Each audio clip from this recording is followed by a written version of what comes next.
And welcome in. Good afternoon. Technically, it is high noon right here at Bossier Parish Community College, the big telecommunications building, Building D, and in the studio today with three great cameras and two awesome guests. I'm Tom Pace, the host of the Talk of the Town, your guest strategist host for David McMillan. On this, can we believe it is April 15th? Oh, it's a payday. That's what everybody's worried about, I'm going to tell you. Oh, speaking of paydays, by the way, Tiger Woods got one yesterday. Crouching Tiger pounces on Molinari. And the Italian guy just kind of, he lost it on hole number 12. And then Tiger was always in the... Well, anyway, if you watched it, it was described as the greatest comeback ever in sports history, because who would have thought at 43 Tiger would get his fifth green jacket. Now he's ahead of Arnold Palmer and one behind Jack Nicklaus. So, I mean, there you go. Oh, and yes, you're right. I'm sorry. I just got the note. Weather yesterday was, Saturday, was just dog ugly. I mean, high winds and rain and everything, and the threat of tornadoes, straight line winds. There was one EF3, I think, over in Texas, and there were casualties, there were fatalities. Our prayers are out for those people. Oh, and by the way, get ready, another round coming on Wednesday of this week. So we'll talk about that maybe later. But let's get straight to it. Right now we're about, 3 minutes past high noon. So let us not tarry and talk to a couple of guests. Now we're going to take them one at a time. Chris Graham is here from the Bossier East Bank Farmers Market. Now technically I call it a farmers market. You call it a market, right? That's correct. A little bit of everything. So farm goods, market goods, food trucks, food. Yeah, but I mean, art. don't you do man-made soaps?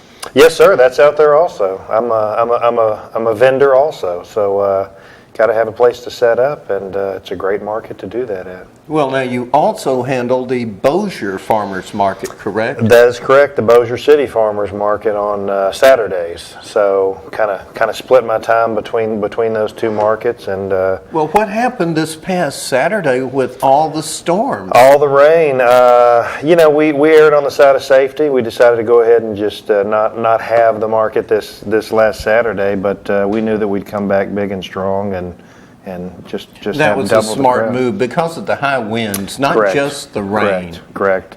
Rain, a few showers. We're going to be out there and tough it out. But when the wind is forecast to be that strong, you kind of picture tents flying everywhere, and you don't want anybody getting hurt or property damage or falling down, puddles, things like that. Well, when rain comes like that, and I'm around that, I get two tents. Yeah. Anyway, never mind. That's an old story. Chris Graham, by the way, ladies and gentlemen, he is the event organizer. It was was it your brainchild? How did it all come about? We had a lot of help, actually. Now, as far as the East Bank Market, that was, I guess you could say, my brainchild. We have the plaza down at in the 600 block of Barksdale Boulevard, right. And it was being used periodically, but we decided we needed a weekly event down there to really kind of spurn the economy, get more people down there weekly to visit all the other businesses and stores that are on that street that maybe they'd never seen before. Bossier City has put millions into revitalizing that area. There's hundreds and hundreds of free parking spaces now around the market. There's a bike lane. The market is pet friendly. Of course, there's electricity and structures and architecture that's out there now, and we decided that instead of just setting up on Saturdays for the Bossier City Farmers Market, that we would take that in my opinion, successful blueprint and take it to Tuesday evenings and call it the East Bank Market. Since what we're do you, in the East Bank when you say in the evenings, say Saturdays? Well, Saturdays we're at Pure Bossier Mall, so that's the morning market. That's Okay. your traditional farmers market with pretty much all farm goods, all handmade, food and baked goods and honey and jams and jellies and things like that. And that's Saturday mornings at Pierre Bossier Mall, and that one's 9 a.m. to 1 p.m. But this market at the East Bank, as you call market, I call it a farmer's market, Sure. for frame of reference, is later in the afternoon.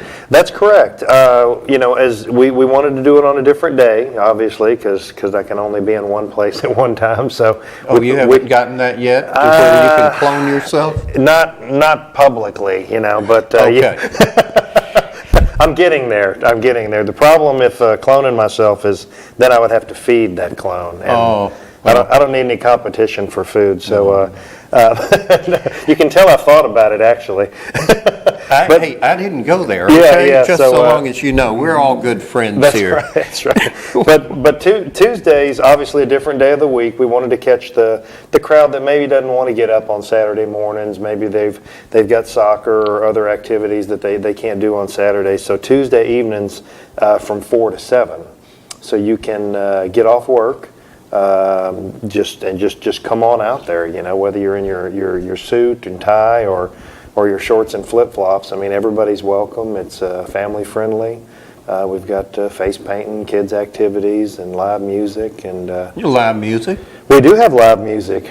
Some fancy guitar picking on some weeks, and some weeks we've just got somebody out there singing, or like I said, guitar, playing an instrument, and we're certainly open. Do you encourage somebody to come out there if they wish to? They would need to contact us first, but absolutely, we definitely have space available to get them out there. We can split up time between different artists or musicians. What a great deal. Yeah. Chris Graham over at the, and he is a man for all seasons, literally.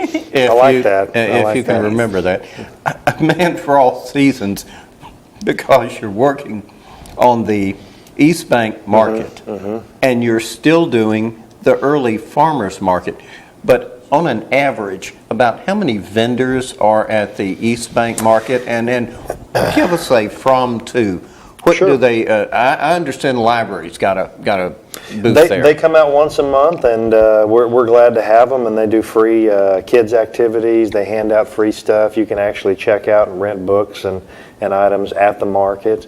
It's anywhere from 40 to 50 vendors per Tuesday. And it varies, of course, based on their work schedules. We try to work with them also.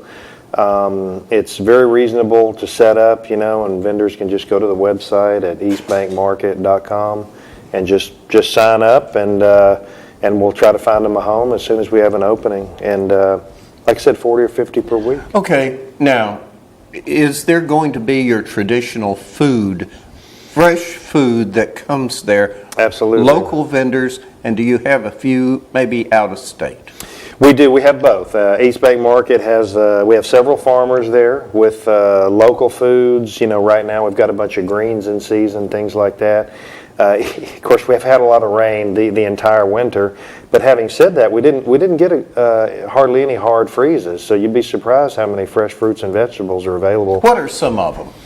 You've got a lot of collard greens. You've got some kale. You've got some turnips. We're starting to see a lot of tomatoes coming out because a lot of these farmers planned on this market 6-8 months or a year ago. So they've already planted ahead of time? That's correct. So, and a lot of them are growing under cover. They've got little field greenhouses. I call these little green tunnels, to kind of protect their stuff. And so what you're getting is fresh. And a side note, since we weren't able to set up Saturday at the Bossier Market, I guarantee you they're going to have a lot of it out there this Tuesday and then this Saturday. What about purple hull peas and speckled butter beans?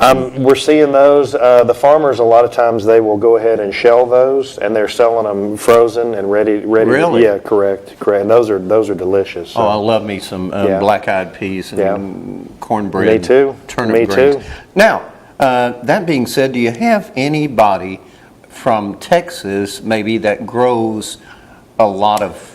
Correct.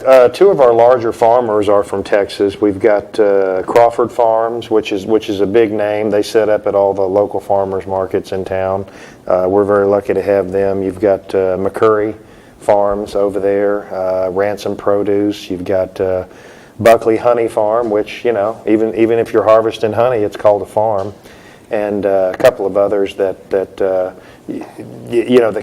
pop in every week. What about peaches, cantaloupes, things like that? Are they? It's a little early for that. Okay. Yeah, so they only sell what they grow, so it's a little early for that. But we are going to have early peaches this year. We are. We are going to have early peaches this year because, like I said, we really didn't have that hard freeze.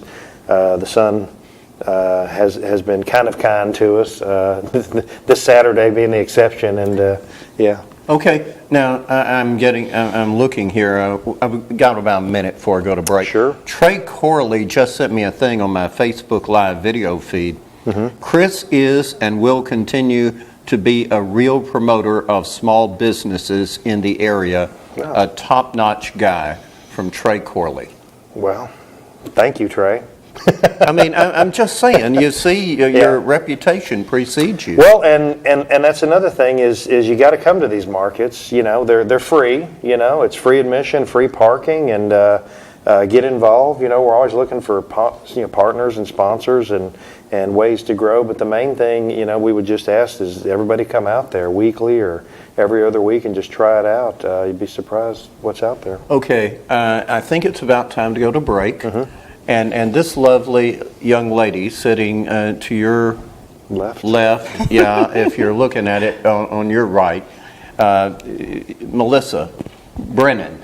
Yes. And it's spelled A-N. Yes, right? like Brennan's, but with an A. Yeah, like Brennan's down in New got Orleans. it. Yes. Melissa Brennan is with Taco Wars.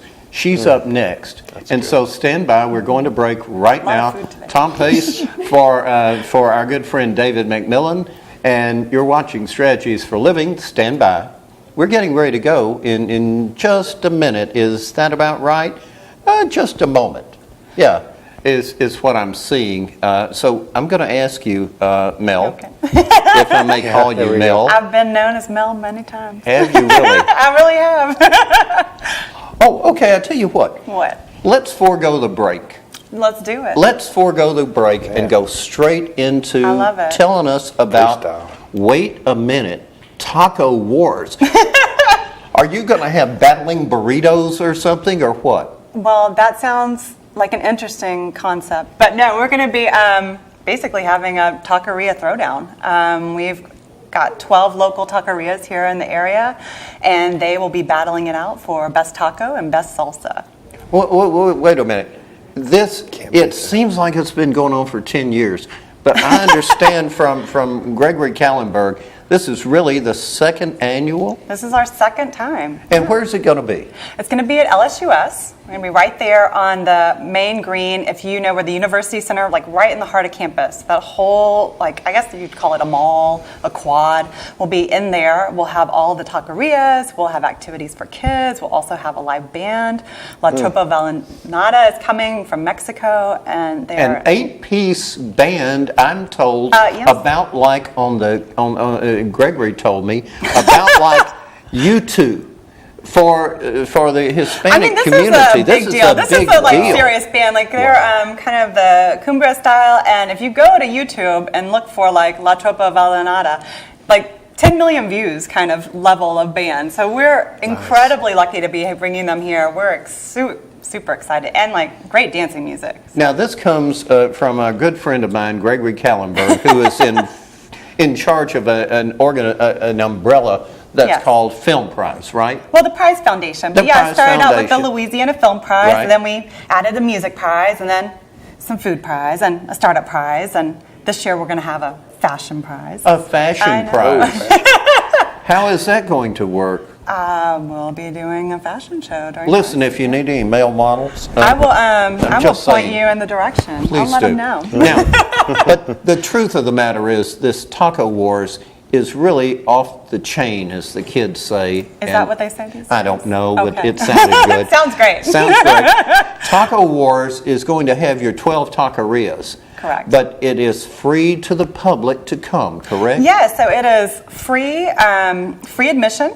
You know, a lot of free events as well. The music is free. We'll have 2 movies that'll be showing in the University Center. We'll be showing Coco. We'll also be showing The Three Amigos. So if you're bringing your kids with you, they can go watch movies. You can hang out outside, listen to great music. We'll also have some activities for the kids. People can go and taste salsas for free. So every taqueria that's competing will be offering chips and salsa.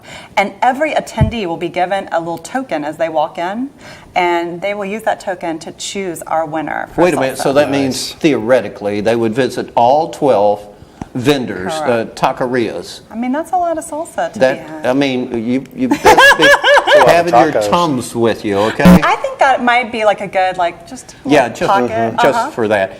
Now, so Melissa Brennan here from Taco Wars and the Prize Foundation, and let me tell you, as what Gregory told me, was that there will be the Golden Taco Award. That is true. Have you heard about that? I might be a little familiar. Well, break this open for everybody. Sure. Well, as you know, at the Food Prize, we love golden things. We have a golden fork. We had a golden cleaver. We had a golden gumbo, a golden gator gumbo cook-off, and now we have our golden taco. So all of the taquerias will be submitting their perfect taco to our judges, and the winner will receive the golden taco, of course, $1,000 and bragging rights, you know. Oh, I mean, that unto itself Right. is just worth.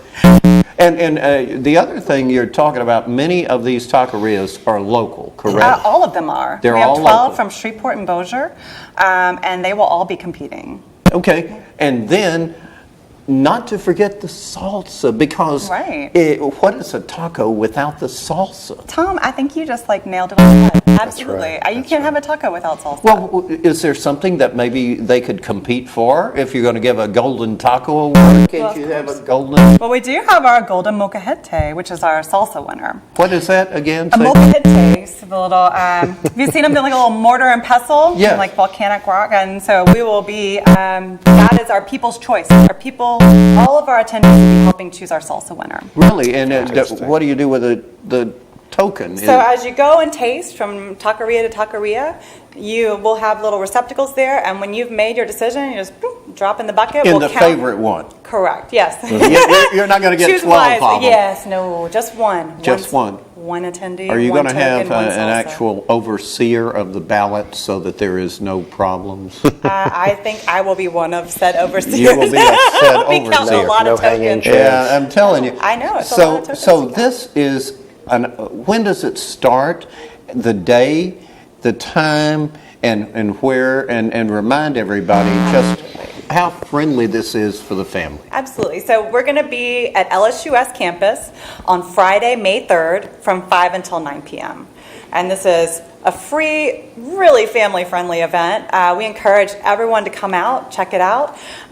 Admission is free. You could literally show up to Taco Wars, eat chips and salsa, watch a movie, dance some salsa, and walk out without paying a penny. Are But- you serious? I'm totally serious. However, Tom, Yes. you know Yes. that all of the taquerias will be there selling tacos, Yeah. right? And the taquerias keep 100% of the money they sell tacos. So it doesn't go into a pool and everybody splits it, No. though. It's whoever- What you sell is what you get for the taquerias. That's great.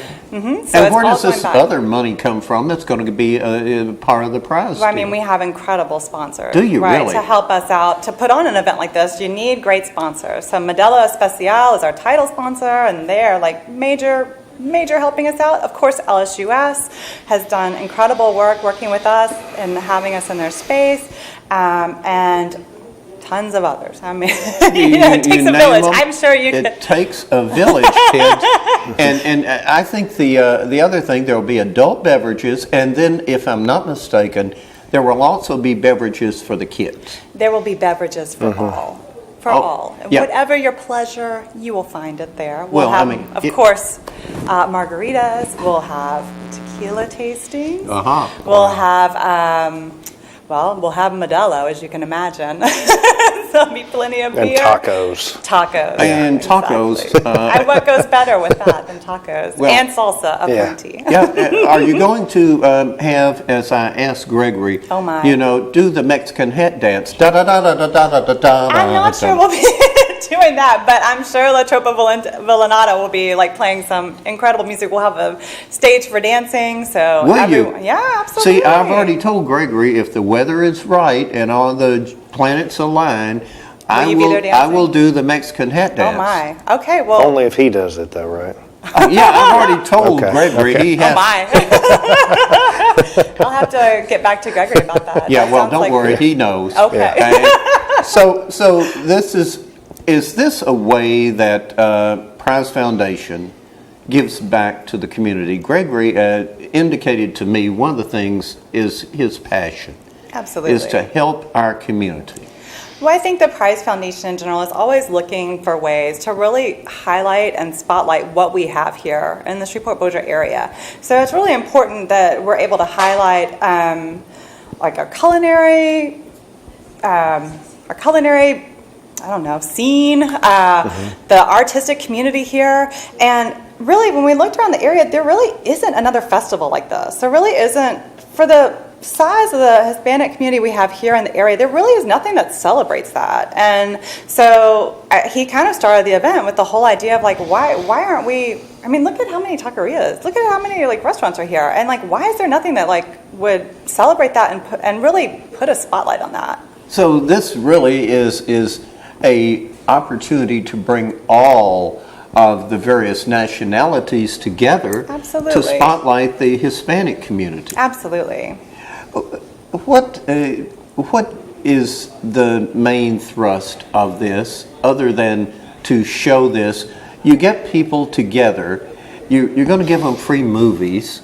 The kids get to see Coco, which I understand is some animated thing, and I just remembered I drank that when I was young, but Right. that's not the same Coco, right? Not exactly. This is something that has to do with La Tropa, whatever, the Day of the Dead or something. Right, the Day of the Dead. Coco is about the Day of the Dead and like ancestry and kind of knowing your story and your background. But it's an animated thing Yeah, it's for a the kids. Beautiful cartoon. But if you really are an adult, I remember the Three Amigos. I think we all do. That was one of my favorites. Oh, so I a mean, lot of and fun. y'all are going to show that, and I We'll understand. show that one a little later. Yeah, a little later. Is it going to be in the in a room where there's? In the University Center, LSUS has graciously allowed us to use their theater there, so we'll be able to show both movies in the theater. What a great partnership It you is have. incredible. You know, I look at our community, and I see that one thing that we need to do is we all need to, and this sounds esoteric, we all need to love one another. We need to come together I and think help. that sounds beautiful, and I think Chris would Tacos. absolutely. I don't know. Taco seems. But I think, Chris, with what you do too, it's all about like building community, bringing people True, together, true. and like really Experiencing different things together. absolutely, and also fostering our businesses here and spotlighting what we have. Well, let's see. So this is going to be May the 3rd. Correct, And Friday of night. course, that's the day before my favorite day, May the 4th be with you. Right. And even though there's the thing on for the is on May the 5th. Cinco de Mayo? Yes. Right. Which There's a is, lot of celebrations all that that is weekend. happening together. So I want to thank you for being here. Thank you. Melissa Brennan, Chris Graham, thank you so much Thank for you. being here. Thank you Miss very Melissa, much. Our what a pleasure. great lady. Thank you so and much. I want to thank everybody for joining us for Strategies for Living. Your guest host strategist, Tom Pace from Talk of the Town, on behalf of David McMillan, who is still getting it done on the radio every Monday through Friday from 7 to 8 p.m. Till next Monday, May the 4th, and coming up soon, may Easter be with you coming up this Sunday. God bless. We'll see you next Monday.